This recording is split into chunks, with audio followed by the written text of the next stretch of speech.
Hey guys, doing this project, I was able to complete it, and luckily nothing major was an issue. So I'm gonna be going into the local host and going into my Acme folder.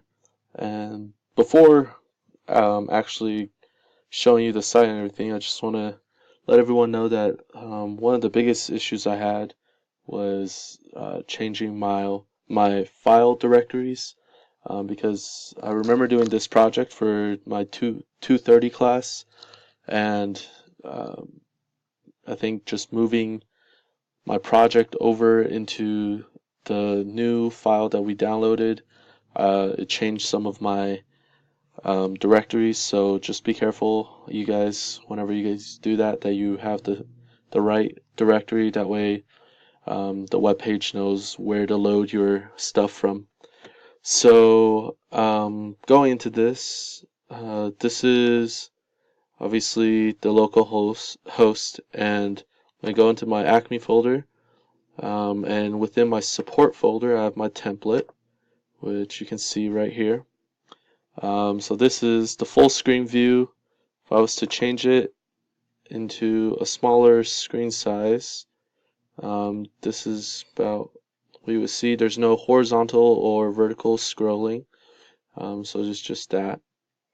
So there's that, and this is the HTML validation for it. I have one warning with the empty heading.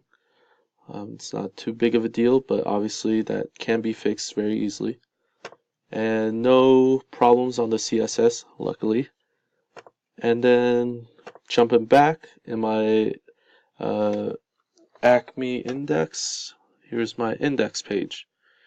So this is the index with all the items.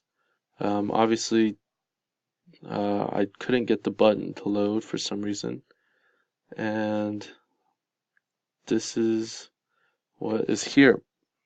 And changing to a smaller screen, using Flexbox, I was able to move my reviews, which was before you could tell that it was on the side. It now moves to the bottom, and my recipes are above it.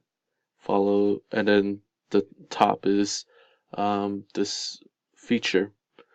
Um, so again, no horizontal scrolling, just vertical. And then this is the HTML validator. Again, some more warnings, a few more warnings this time, but it can be easily fixed with a few changes in the code, and no errors with the CSS. So overall, I can definitely do a lot better with some of the coding, but this works, and it works as a PHP file. So luckily, no big problems there. And yeah, so thank you so much for checking this out, and hopefully it'll help you, and hopefully you guys can help me with any things you see. Please just let me know. Okay, thank you.